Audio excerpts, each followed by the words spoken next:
Then there was a thing called the Mersey Mafia. I remember one of them actually offered me out. I was at Radio Merseyside. I'd just been given a full-time job at Radio Merseyside doing this morning sport. And I got a phone call from a guy who was from Cliff Finch's office. Cliff Finch being a former director and sort of right-hand man to Peter Johnson. And this guy said to me, Cliff Finch would like to speak to you about a possible role at Everton. Can you come over to Park Foods? Which, I followed a long line of, famous people going over there. I was the first infamous one. And anyway, I went over there, and I was delighted to be working for the BBC full-time at the time. And they said, we heard you on the radio, and you're clearly a passionate Blue, and we want to bring in a press officer. And strangely, and this might sound fascinating, shocking to people, but Premier League clubs didn't have press officers in those days, really. There was no such... There was people who did the press, but there was no one who was a sort of designated media communication person. So there was me, there was Claire Tomlinson, who was at Arsenal at the time, and Paul Mace, who was at Leicester. And then pretty much that was it. There was a guy at Newcastle whose name escapes me.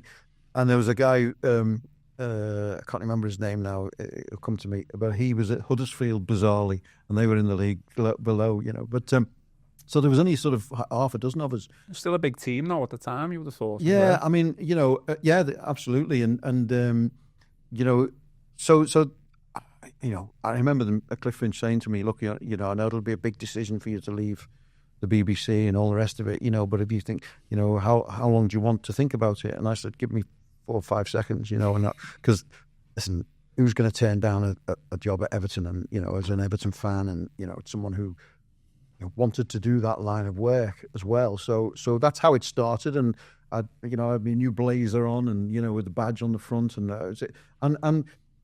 it was at a time, really, a real transition of media. I mean, the internet wasn't really going at that point. Yeah. I mean, that sounds like I'm 96, absolutely. But it's bizarre to think that, in 95, 96, there was to get a website or an internet site, was new. That was, and I always remember we'd signed, can't remember which player it was now, whether it was Duncan Ferguson. It wouldn't have been Duncan. It might have been Gaza, although that was a bit later on. No, it was earlier, whoever it was. It might have been Gary Speed, I think. And we signed the player, and I put, because we'd got a new Everton website, and I'd put a story on the Everton website 5 minutes before the press conference.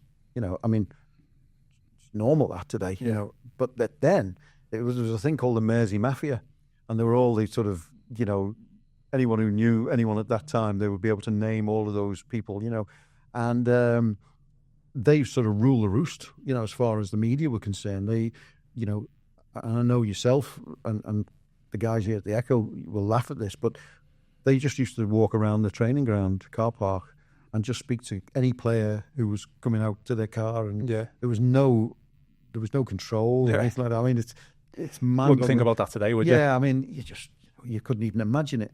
And so I remember one of them actually offered me out. Because you put this story up. We put this story up, and he said, "Why are you doing that?" I said, "Well, because we're the club, we can do that."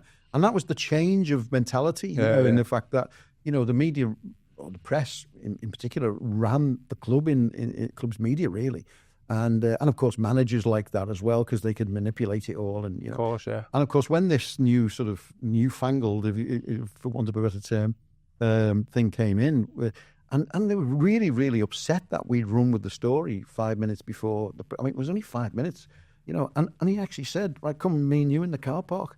And I was like, I couldn't believe what I was hearing, and anyway, you'll be pleased to know it never comes to fruition, And, I'm sure you would have won. Well, yeah, well, I would have done, actually, knowing thinking of the past. But no, listen, it was just a crazy time, and it was all new, and people, we were putting noses out of joint, and we had Radio Everton, and we had, because the club, in fairness, under Peter Johnson and Cliff, was quite innovative, really. There weren't many clubs. It was only Manchester United who had a radio station. We started with a TV Everton, which was only in house. It wasn't broadcast on a channel. And And not many clubs were doing this. So it's a real change. And we had, in conjunction with the Echo, we had the Evertonian magazine, and Ken Rogers and Dave Prentice would do the program for us, and so it was all new, and it was all changing, and it was a difficult time, but it was also exciting as well. Things were, you were able to try new things and do different things, but and then you had to get the players on board and managers on board, and of course, the way, even still to this day, it's difficult balance as a communication guy to keep everybody happy. You're going to upset somebody at some point.